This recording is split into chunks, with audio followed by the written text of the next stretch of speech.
All right, we're going to take a look at muscles and muscle tissue. And to start that out, we need to take a look at the types of muscle that we're interested in.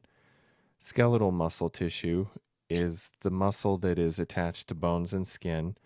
It's striated, voluntary, meaning it's under our conscious control. It's the primary topic of this chapter. Cardiac muscle tissue is only in the heart. It's striated, similar to skeletal muscle.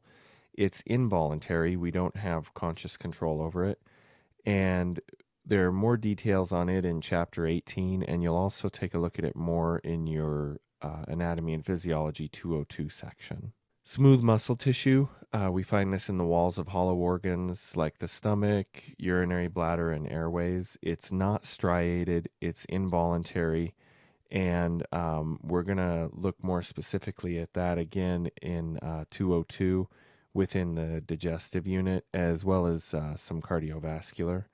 So we will be taking a look at cardiac muscle and smooth muscle in the lab section of this Anatomy and Physiology 201, but not in the lecture section. So we'll mostly focus on skeletal muscle. Skeletal muscle, cardiac, and smooth muscle, very significant in terms of where they're located and what their functions are.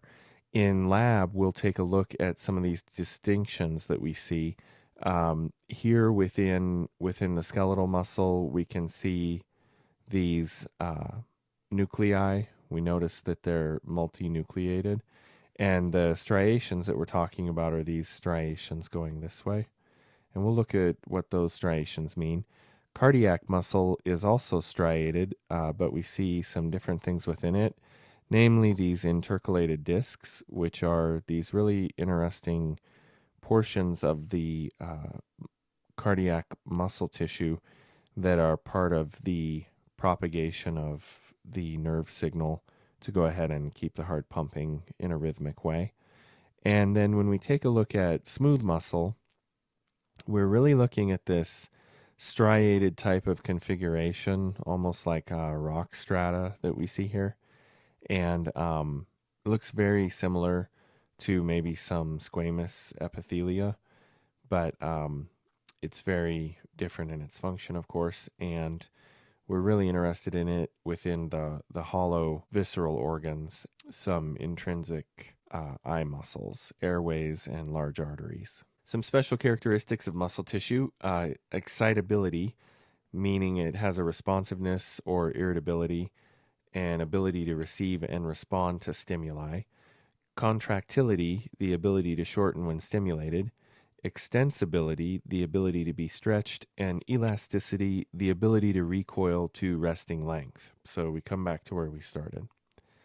Some of the functions of muscle: we want to move bones or fluids like blood or lymph within that. Lymph movement is an interesting side note for skeletal muscle for how lymph fluid is moved. It's moved by the movement of skeletal muscle adjacent to the lymphatics. We also see maintaining posture and body position, stabilizing joints, and heat generation, especially in skeletal muscle. So just reflect on when you shiver. You're usually shivering when you're cold. That's to generate heat. Skeletal muscle: each muscle is served by one artery, one nerve, and one or more veins. Within skeletal muscle, each muscle is served by one artery, one nerve, and one or more veins. So we have this triple package that's going into each skeletal muscle and then branching off to serve each of the individual muscle fibers or cells. We'll refer to muscle cells as fibers and cells. So when you see muscle fiber, that's going to also equal muscle cell.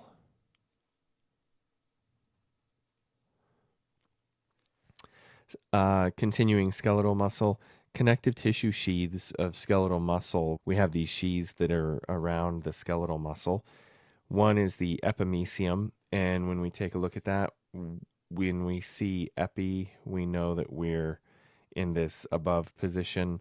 We'll see myo or my for muscle within this unit.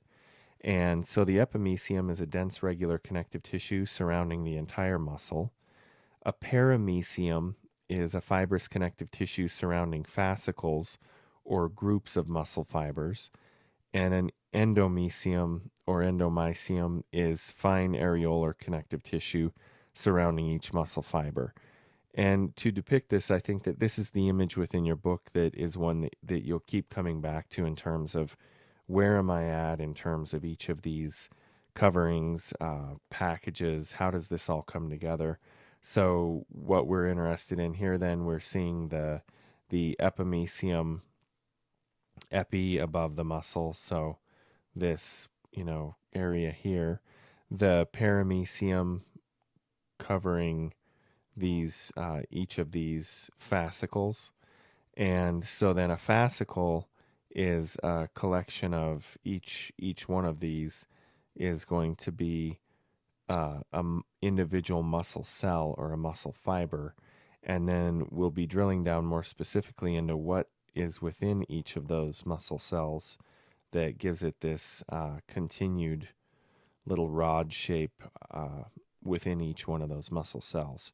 So epimysium around the entire muscle, paramysium around the fascicles that contain all of the individual muscle cells, and then endomysium is in between the individual muscle fibers. When we take a look at skeletal muscle attachments, we can see that muscles attach directly. So the epimysium of the muscle is fused to the periosteum of bone or the perichondrium of cartilage. Indirectly, muscles attach through connective tissue wrappings that extend beyond the muscle as a rope-like tendon or a sheet-like aponeurosis. When we take a look at this, you might say, well, if we're transitioning from the epimysium into the periosteum, wouldn't that also be what's happening if we're within a tendon or an aponeurosis? And it is. It's just that here directly, if we take a look on the humerus, for instance, we have a muscle that comes right up against it anteriorly. That is brachialis. And brachialis has a very direct connection right to the bone. Whereas riding over the top of brachialis is biceps brachii, and the way that it's connected is through its tendon connections. So one, brachialis is going to be this direct type of connection, and riding over the top of it, biceps brachii, is going to be this indirect connection because it's connecting to the bone through a tendon in its distal and proximal locations. This is a pretty nice breakdown as well, pretty much just taking a look at this same image that we looked at here, but drilling down into the level of where we're seeing the entire muscle. So what are the wrappings around that? We have the epimysium. We're going to see within that bundles of fascicles. And then when we look at a fascicle, so we're drilling into this portion of the entire muscle, that is made up of muscle fibers. And then when we drill down into the muscle fiber, then we're just taking a look at how we're within that. We have these individual components called myofibrils, and the myofibrils are the little rods that make up each of the muscle fibers or the cell. When we drill into the microscopic anatomy of a skeletal muscle fiber, they're generally cylindrical. This is a cylindrical cell that's 10 to 100 micrometers in diameter, yet up to 30 centimeters long, so almost 15 inches long for each one of these muscle fibers. There are multiple peripheral nuclei. There are many mitochondria. There are glycosomes for glycogen storage, myoglobin for oxygen storage, and they also contain myofibrils, the sarcoplasmic reticulum, and T-tubules. So when we think about muscle fiber, we need a lot of nuclei to create all of the machinery like mitochondria, that we're going to need to go ahead and provide the breakdown of glycogen or glucose. And also, we need rapid access and within that storage of oxygen. All of these items come back to our entire issue of bioenergetics. So within bioenergetics, we've got to have a lot of nuclei making the machinery, which in particular we're interested in mitochondria. And then we're breaking down that energy. We're storing and using a lot of oxygen.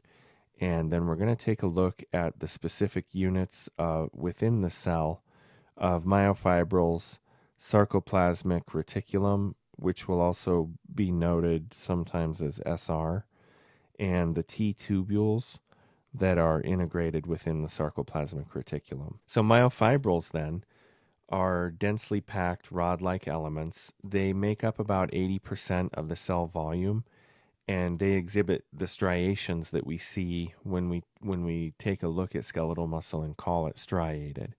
They're perfectly aligned, repeating series of dark A bands and light I bands, and we'll take a look at what each of those A and I bands do functionally. So again, drilling in, this is an individual cell. So we're just looking at one cell here. Within that cell, then, we have all of these myofibrils. We also have packed in amongst them a lot of mitochondria. And the covering around all of this, that is the covering of the cell, is what we would refer to as the sarcolemma. Then these dark bands that we see here are going to be the A bands.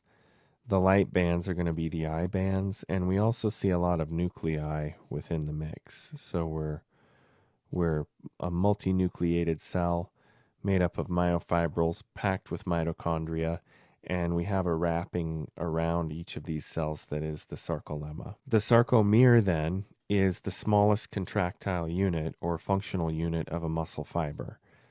The region of a myofibril between two successive Z discs is what we refer to as the sarcomere, and it's composed of thick and thin myofilaments that are made of contractile proteins.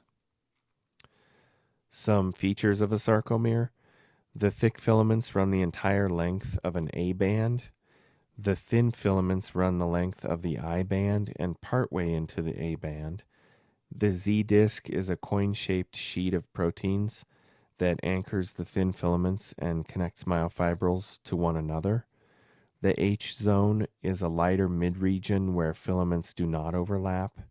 And the M line is a line of protein myomesin that holds adjacent thick filaments together. This is one of those topics where these are the terms that we're going to be using, but we really need an image to tie all of this together. So what we've done here in this image is we've zoomed into a small part of myofibril, and so we have it enlarged here. You can see here then where our I band, we're also just zooming into that, and our A band. So our dark A band is right in here, and our light I band is right in here. So we've just zoomed into this. Within this then, we have these red little filaments in here that we're referring to as the thick myosin filaments. And then we have these blue lines that we're referring to as the thin or actin myofilaments. So the thin are actin, the thick are myosin. This relationship between myosin and actin is what we'll be interested in when we take a look at how muscle contractions occur. And again, the Z disc is just an area that connects one sarcomere, this entire sarcomere, to the next sarcomere. The H line is this band within, And this is where then when you reference the image, you can kind of come back and take a look here. We're just saying H zone, lighter mid region where filaments do not overlap. And that overlap then, we're just taking a look at, if we have a muscle contraction, we're not going to have an overlap within that. What we've done here then is we've zoomed into the sarcomere,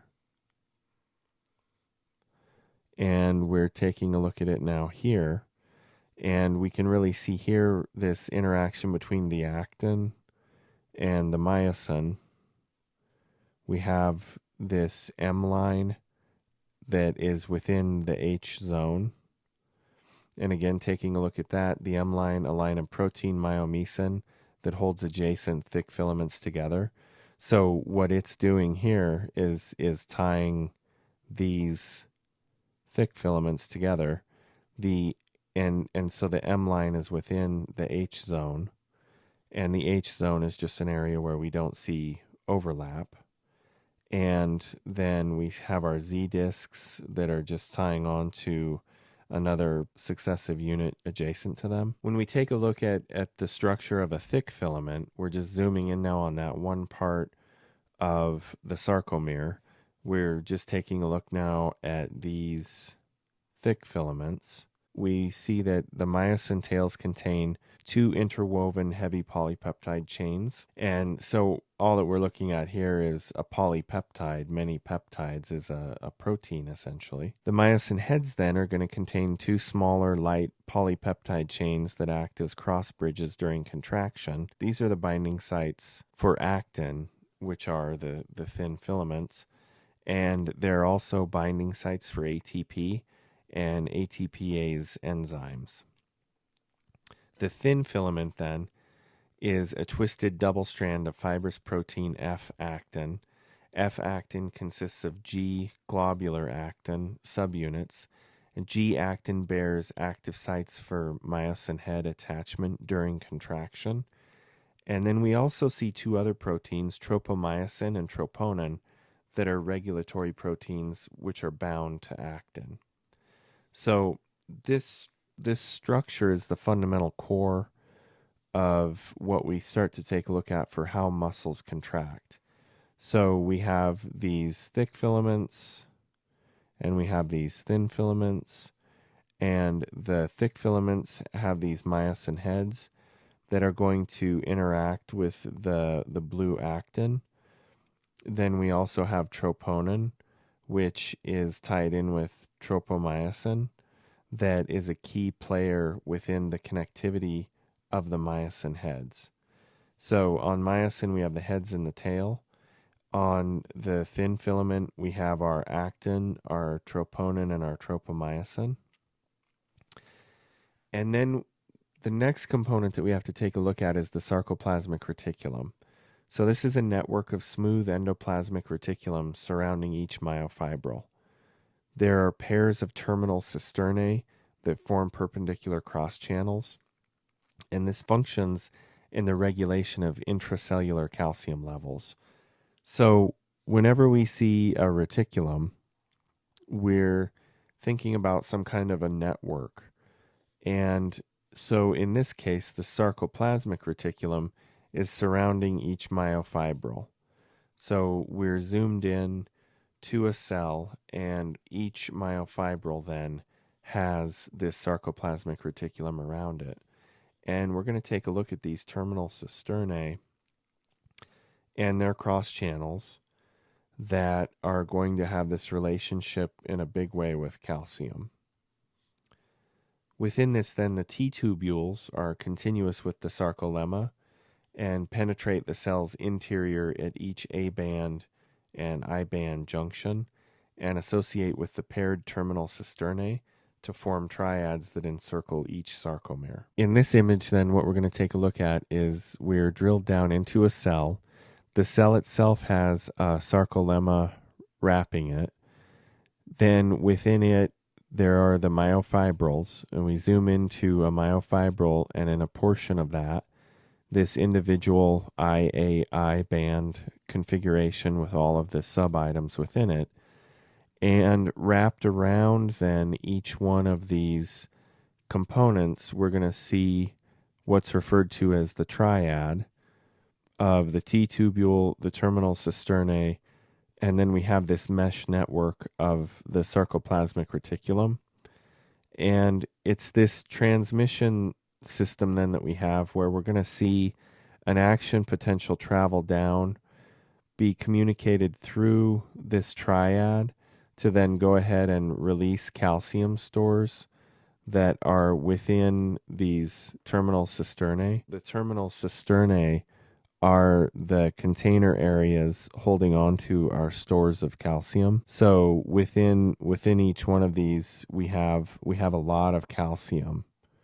And when we receive an action potential, that action potential is going to create a release of calcium that then is going to allow for the troponin-tropomyosin complex to move aside on the actin and allow the myosin heads to grab onto the actin and create a muscle contraction. So let's go ahead and take a look at a video of how these come into play, and then we'll continue to talk more about them. Nerve impulses, also known as action potentials, travel from the brain or spinal cord to trigger the contraction of skeletal muscles. An action potential propagates down a motor neuron to a skeletal muscle fiber. The site where a motor neuron excites a skeletal muscle fiber is called the neuromuscular junction. This junction is a chemical synapse consisting of the points of contact between the axon terminals of a motor neuron and the motor end plate of a skeletal muscle fiber. The events at the neuromuscular junction occur in 7 coordinated steps. Step 1. An action potential travels the length of the axon of a motor neuron to an axon terminal.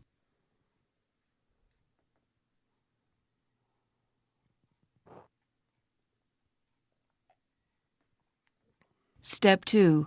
Voltage-gated calcium channels open and calcium ions diffuse into the terminal. Step 3.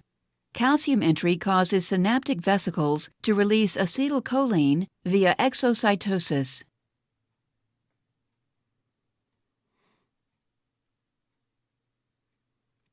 Step 4. Acetylcholine diffuses across the synaptic cleft and binds to acetylcholine receptors, which contain ligand-gated cation channels. Step 5. These ligand-gated cation channels open. Step 6. Sodium ions, shown here in red, enter the muscle fiber, and potassium ions, shown here in blue, exit the muscle fiber. The greater inward flux of sodium ions relative to the outward flux of potassium ions causes the membrane potential to become less negative. Step 7. Once the membrane potential reaches a threshold value, an action potential propagates along the sarcolemma.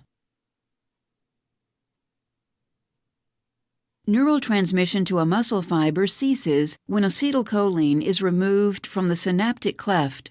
This removal occurs in 2 ways. 1. Acetylcholine diffuses away from the synapse. 2. Acetylcholine is broken down by the enzyme acetylcholinesterase to acetic acid and choline. Choline is then transported into the axon terminal for the resynthesis of acetylcholine. One of the things that we're interested in looking at out of that video is that it has a nice explanation of the travel of the action potential and its handoff at the synaptic cleft for then travel of that action potential into this system within the transmission of the sarcolemma. What we take a look at then would be that triad relationships would be that T-tubules conduct impulses deep into muscle fiber, integral proteins protrude into the inner membrane space from T-tubule and sarcoplasmic reticulum cisternae membranes. T-tubule proteins have voltage sensors, and sarcoplasmic reticulum foot proteins are gated channels that regulate calcium release from the sarcoplasmic reticulum cisternae. And the cisternae are the containers for the calcium. Contraction then is the generation of force that does not necessarily cause shortening of the fiber. For instance, if you think about sometimes when you try to lift something up but you can't lift it, your muscle is definitely contracting, but it's not shortening in those instances. So shortening occurs when tension generated by cross bridges on the thin filaments exceeds forces opposing shortening. This brings up the sliding filament model of contraction, which says that in the relaxed state, thin and thick filaments overlap only slightly. And during contraction, myosin heads bind to actin, detach and bind again to propel the thin filaments toward the M line.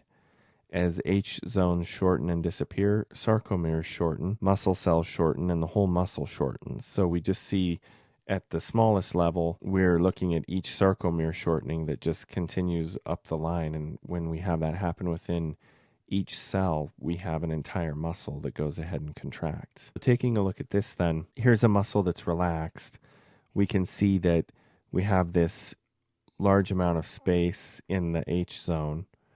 And what we're going to see is when these myosin heads connect with the actin, they have kind of a ratcheting action that's going to pull the actin this way, and then the actin this way as well. And that's at each one of these areas, that's the definition of a contraction.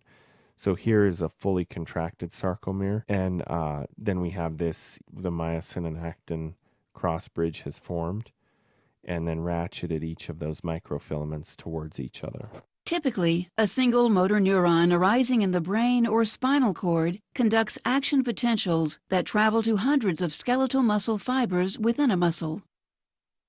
The sequence of events that converts action potentials in a muscle fiber to a contraction is known as excitation-contraction coupling. If we look at a single muscle fiber, we see that an action potential travels across the entire sarcolemma and is rapidly conducted into the interior of the muscle fiber by structures called transverse tubules. Transverse, or T-tubules, are regularly spaced enfoldings of the sarcolemma that branch extensively throughout the muscle fiber. At numerous junctions, the T-tubules make contact with the calcium-storing membranous network known as the sarcoplasmic reticulum, or SR.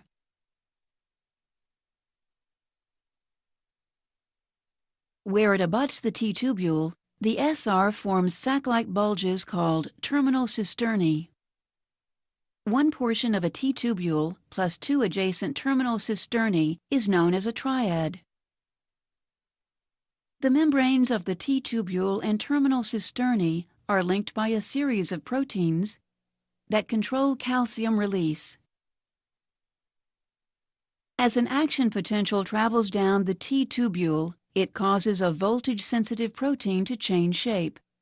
This shape change opens a calcium release channel in the SR, allowing calcium ions to flood the sarcoplasm. This rapid influx of calcium triggers a contraction of the skeletal muscle fiber. Thus, calcium ions are responsible for the coupling of excitation to the contraction of skeletal muscle fibers. The contraction of a skeletal muscle generates the force necessary to move the skeleton. A contraction is triggered by a series of molecular events known as the cross-bridge cycle. In a skeletal muscle fiber, the functional unit of contraction is called the sarcomere.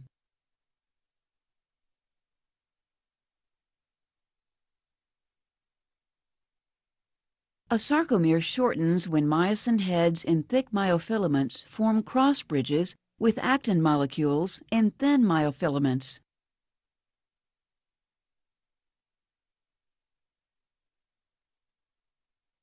The formation of a cross bridge is initiated when calcium ions, released from the sarcoplasmic reticulum, bind to troponin.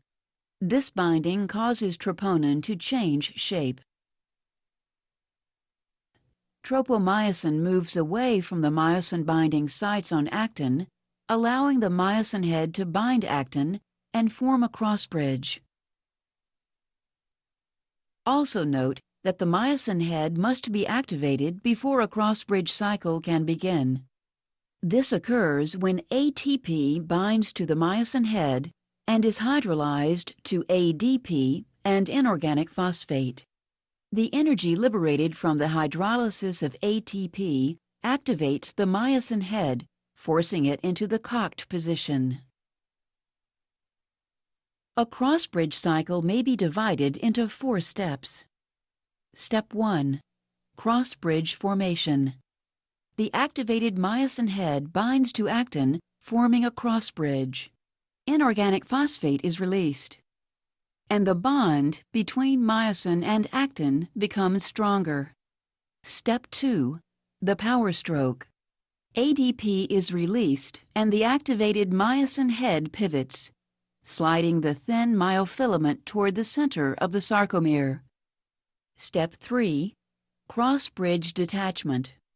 When another ATP binds to the myosin head, the link between the myosin head and actin weakens, and the myosin head detaches. Step 4. Reactivation of the myosin head. ATP is hydrolyzed to ADP and inorganic phosphate. The energy released during hydrolysis reactivates the myosin head, returning it to the cocked position. As long as the binding sites on actin remain exposed, the cross-bridge cycle will repeat. And as the cycle repeats, the thin myofilaments are pulled toward each other and the sarcomere shortens. This shortening causes the whole muscle to contract. Cross-bridge cycling ends when calcium ions are actively transported back into the sarcoplasmic reticulum.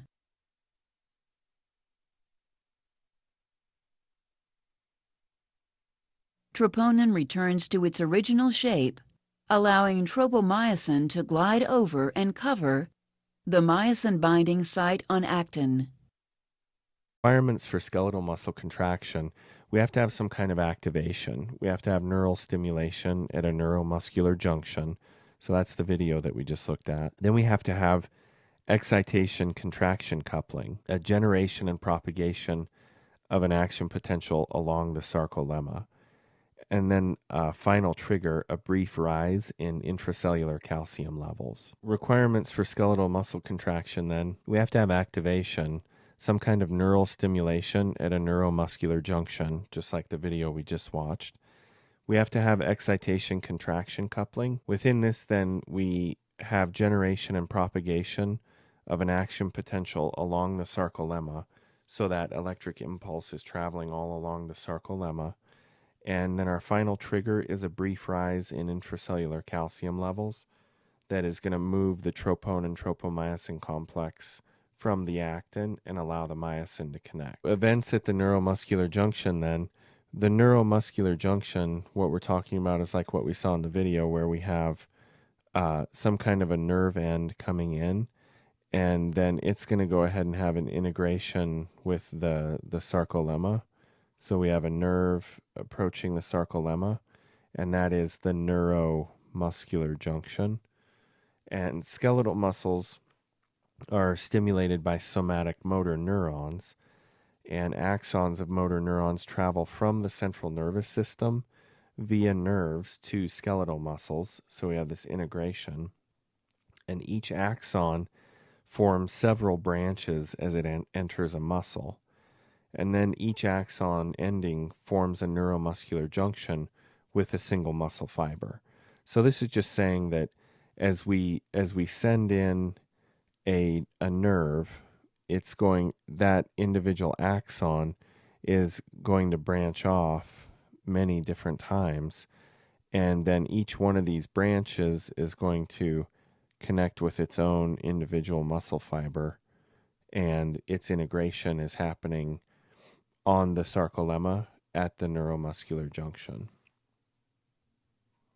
So a nice image of that from your book.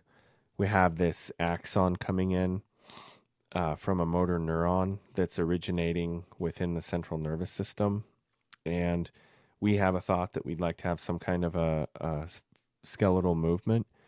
And so we send a signal down to that particular grouping of muscles. This integration point at the neuromuscular junction at the interface of the sarcolemma is going to go ahead then and send an impulse that will travel down all of the T tubules and then go ahead and release calcium within the cell. And within each of these cells, we're going to have a release of calcium that's going to cause the muscle contraction. When we zoom in just to this neuromuscular junction, this is the end of an axon is referred to as a bouton or a button. And in that button, we see that when the action potential comes down, we have an influx of calcium that then is going to inspire an outflow of acetylcholine within skeletal muscles. Then once that acetylcholine has left, that is going to be a gate to go ahead and allow for the flow of sodium into the sarcolemma. And we're going to see some other changes occur. The neuromuscular junction then is situated midway along the length of a muscle fiber. And that makes sense because if that signal comes in, and say we have our muscle fiber sitting here, if it comes in the middle, then we can relatively equally stimulate that entire muscle cell or fiber by dropping into it about midway. Then the axon terminal and muscle fiber are separated by a gel-filled space called the synaptic cleft. So we have the axon terminal, and then we have the sarcolemma, and the space in between the axon terminal and the sarcolemma is going to be what we refer to as the synaptic cleft. Synaptic vesicles of axon terminal contain the neurotransmitter acetylcholine. So within this axon terminal, we have these vesicles that are filled with acetylcholine, and those are what are going to be released into the synaptic cleft. Junctional folds of the sarcolemma contain acetylcholine receptors. So if we were to zoom into this portion of the sarcolemma, we would see that it has these little ridges that are ready to receive acetylcholine at any point in time. The video that we took a look at went ahead and showed the nerve impulse arriving at the axon terminal, acetylcholine being released and binding with receptors on the sarcolemma, and then electrical events lead to the generation of an action potential. Drilling down into this again, we have number one, an action potential arrives at the axon terminal, and then we're going to see voltage-gated calcium channels open, and they're opening within this axon terminal. So the voltage that flowed down this axon and flows down to the axon terminal is going to go ahead and activate these channels to open and allow calcium that already exists outside of the axon terminal to enter. So when that calcium enters, it's going to cause some of these synaptic vesicles in here to go ahead and release their acetylcholine by exocytosis. Then acetylcholine, a neurotransmitter, is going to diffuse across the synaptic cleft, and it's going to bind onto these ligand-gated or chemically gated channels that are going to go ahead and allow for the flow of ions that are going to allow simultaneous passage of sodium into the muscle and potassium out of the muscle fiber. The flow of sodium and potassium into and out of the cell is a key component that we take a look at within any action potential scenario. The flow of these ions is a key player within what we're interested in seeing how action potentials occur. And so acetylcholine is the effects of acetylcholine then after we've had whatever muscle contractions we want are going to be terminated by enzymatic breakdown within the synaptic cleft by acetylcholinesterase. So it comes along and gobbles up any of these acetylcholine and breaks them into their acetyl and CoAs groups so that then they can go back into the axon terminal and be reformed into acetylcholine. So quite a process, and that only takes a look at the transmission down the axon to the axon terminal, and then we start to merge the discussion into what then happens with this ion fluctuation to influence further activity within our individual muscle fibers. So the destruction of acetylcholine at the end of a muscle contraction, if we didn't destroy or really just reformulate acetylcholine, we would be in a locked muscle type of situation, contraction. The final type of muscle contraction that we see at the end of life is going to be rigor mortis. So acetylcholine effects are quickly terminated by the enzyme acetylcholinesterase. Whenever we see an ACE, we're taking a look at some kind of an enzyme. And this is going to prevent continued muscle fiber contraction in the absence of additional stimulation. So if we go ahead and say, all right, we want to move again, then we're going to release more acetylcholine and have another muscle contraction. So this process is happening all the time. We're releasing acetylcholine to move, and then we have to reuptake it and break it down with acetylcholinesterase. The events in generation of an action potential, this is probably one of the main topics that we take a look at within anatomy and physiology, is the action potential concept. So we're going to have local depolarization, an end plate potential, and we're going to see acetylcholine binding that opens chemically or ligand-gated ion channels, the simultaneous diffusion of sodium inward into the cell and potassium out of the cell.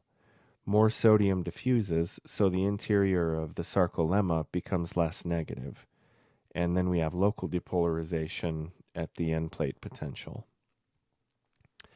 The generation and propagation of an action potential, we have the end plate potential spreading to adjacent membrane areas. Voltage-gated sodium channels open. The sodium influx decreases the membrane voltage toward a critical threshold, and if the threshold is reached, an action potential is generated. Events in the generation of an action potential, continuing to look at this, we have a local depolarization wave that continues to spread, changing the permeability of the sarcolemma, and we have voltage-regulated sodium channels that open in the adjacent patch, causing it to depolarize to threshold. So what does this mean? What we're taking a look at is we're looking at one muscle cell, and it's multinucleated. It has all of the mitochondria within it. It's got all of its components, and it's wrapped in sarcolemma. And so that wrapping of sarcolemma then has an interface with an axon that's come down. It has this axon terminal. We have an action potential that comes down, and we have the release of acetylcholine that then allows for an inflow of sodium. And so then we also see that we have voltage-gated or regulated sodium channels. So separate from the chemical gating, we have this voltage gating. And so what we take a look at there is that if we simplify this muscle cell and take a look at it, say, as a circle, we have a situation where we have a lot of proteins in the cell, and we have a lot of amino acids. We have a number of inclusions. We have a lot of potassium. Sorry, that's an ugly K. A lot of potassium, a small amount of sodium. Outside of the cell, we have a lot of sodium, and we have these voltage gated channels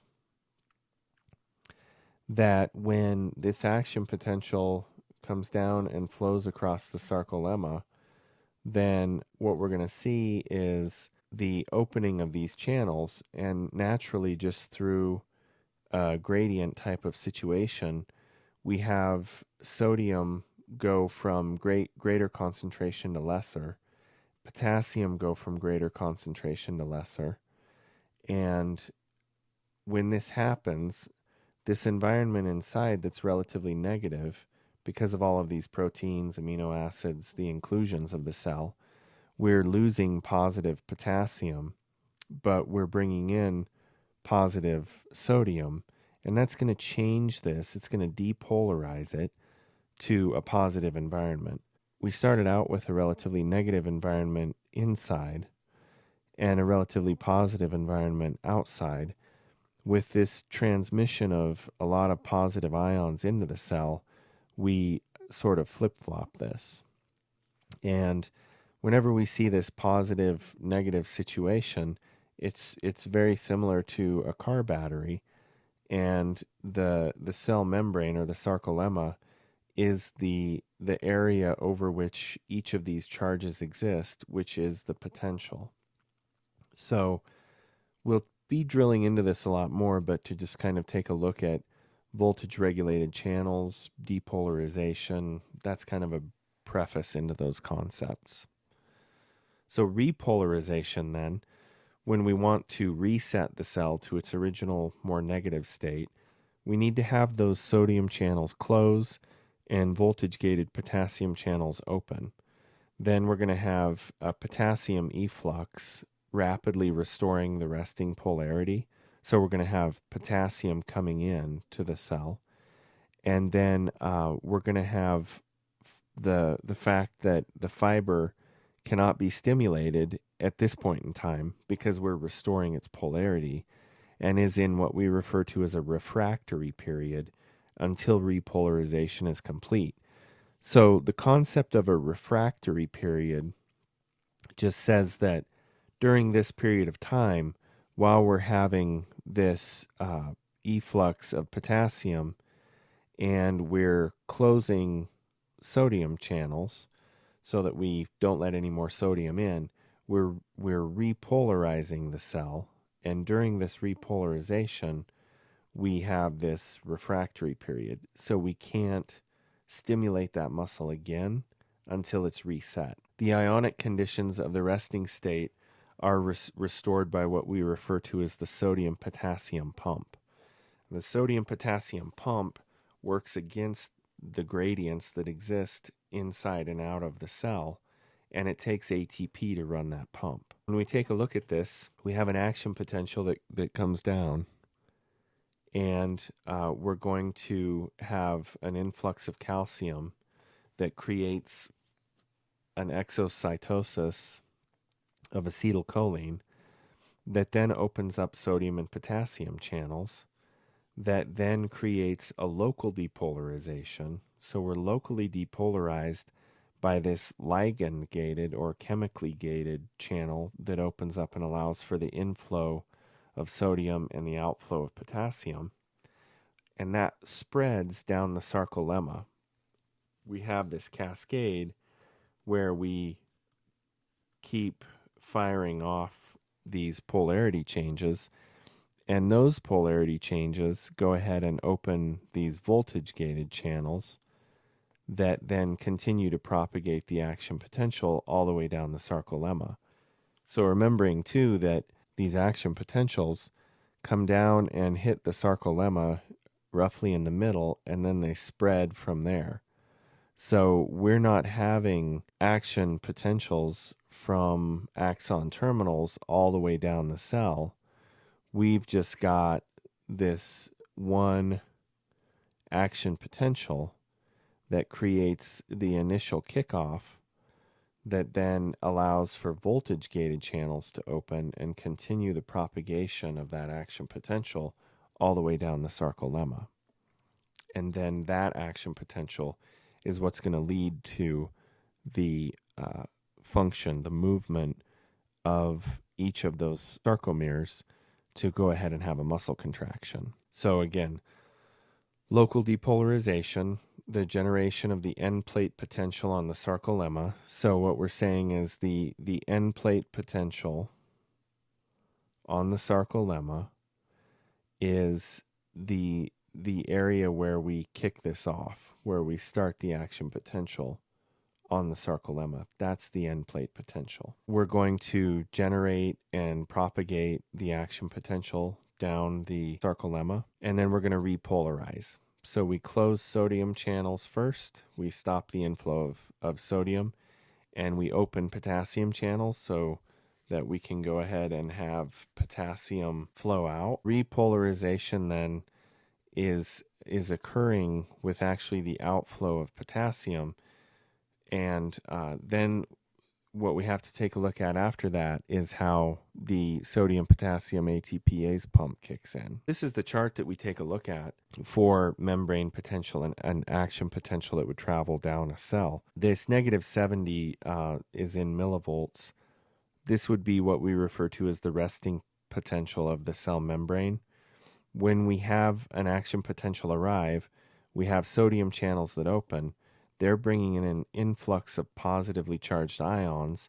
So that's going to send this chart moving upward as more sodium comes into the cell. At this point, then, when we reach our maximum point, we're going to have sodium channels begin to close and potassium channels are going to open so that we have no more sodium coming in. It's being blocked. And then we have potassium going out. So what we're doing is we're starting to drastically move back to a negative charge. We go so far towards that we hyperpolarize. We go below our resting membrane potential. Then those potassium channels are going to close, and we'll go ahead and use our sodium potassium ATPase to go ahead and realign us back to resting membrane potential. So then within that idea, we have to take a look at the concept of threshold. And we usually see threshold around -55 millivolts. And this is the point where we need to depolarize to that point before we have an action potential. So we'll see instances where sometimes we get close to threshold, but we don't make it, and then we just go back to resting membrane potential. But if we have enough depolarization to where we hit threshold, then we go ahead and have an action potential, and it's referred to as an all or nothing concept, that once the action potential starts, it goes all the way until it's completed. Excitation contraction coupling is the sequence of events by which transmission of an action potential along the sarcolemma leads to the sliding of the myofilaments. There's a latent period, a time when the excitation contraction coupling events occur, and the time between action potential initiation and the beginning of contraction. The action potential is propagated along sarcomere to the T-tubules, and voltage-sensitive proteins stimulate calcium release from the sarcoplasmic reticulum. Calcium is necessary for contraction, and so here's a nice image that does set the stage. We have our axon sending down to the axon terminal. We have the release of acetylcholine. We create our end plate potentials. Those go ahead and then kick off action potentials that travel down the sarcolemma, travel down the T-tubule, and then inspire a voltage opening of the terminal cisternae that then go ahead and release calcium to remove the troponin tropomyosin complex on actin, to then allow for myosin heads to grab on and create the sliding that's going to pull the sarcomeres together and create a muscle contraction. Zooming into this then, we're out here on the sarcolemma. So we're in an individual muscle cell, and we have this voltage that's traveling down the sarcolemma, traveling down the T tubule, going ahead and opening up a voltage sensitive tubule protein that then creates ability for the release of calcium to then have an interaction with the troponin tropomyosin complex. And when calcium goes ahead and attaches to troponin, that allows for the movement of the troponin tropomyosin complex away from the actin binding sites and lets the myosin head click into position and go through its power stroke to move these filaments closer together. Again, voltage comes in, travels down the T tubule. We have the release of calcium out of the terminal cisternae. When we think of the triad, we have 1 in the T tubule, and then we have 2 and 3 in the 2 terminal cisternae that straddle each of the T tubules.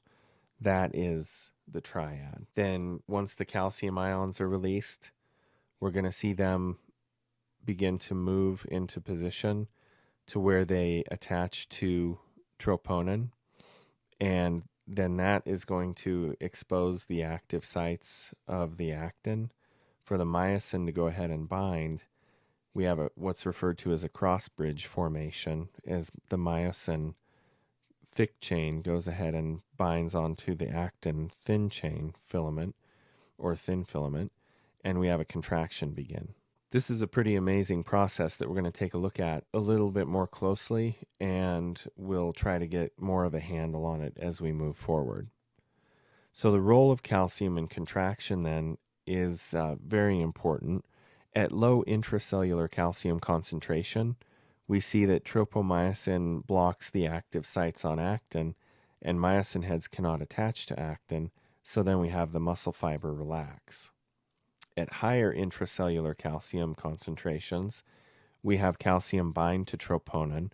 Troponin changes the shape and moves tropomyosin away from the active sites, and the events of the cross-bridge cycle occur, which simply means contraction. And when nervous stimulation ceases, calcium is pumped back into the sarcoplasmic reticulum, and the contraction ends. The cross-bridge cycle then is going to continue as long as the calcium signal and adequate ATP are present, and the cross-bridge formation is a high-energy myosin head that attaches to the thin filament or the actin, and then the working or the power stroke as the myosin head pivots and then pulls the thin filament toward the M line. The cross-bridge detachment then happens when ATP attaches to the myosin head and the cross-bridge detaches. The caulking of the myosin head, it takes the energy from the hydrolysis of ATP to go ahead and caulk the myosin head into its high energy state. We have calcium that comes in and attaches to troponin. That moves the troponin tropomyosin complex away and allows for this myosin head to contact the actin. Then we see that the myosin head goes through this power stroke and moves the thin filament actin down, sort of in a ratcheting motion.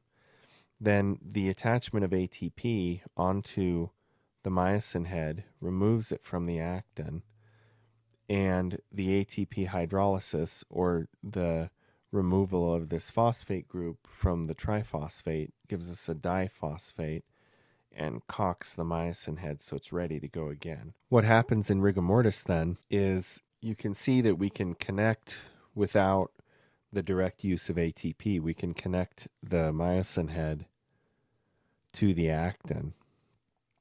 But if we don't have ATP, we don't remove the myosin head from the actin. And in death, when we don't have any more ATP, then we stay stuck. The myosin head stays stuck to the actin, and this is rigor mortis. So around 36 hours after rigor mortis sets in, the degradation of this occurs through bacterial action, and then the body will relax. So the onset of rigor mortis is one of the elements that's used within forensic pathology to try to determine time of death. But when we have ATP, we can remove the myosin head and relax the muscle. And then through ATP hydrolysis, we can recock the myosin head, and we're ready to go again. Cross-bridge formation and all of these concepts are pretty amazing, and we'll be looking at these more, and we'll be getting into them in varying degrees with other things that we'll take a look at during this section of the course.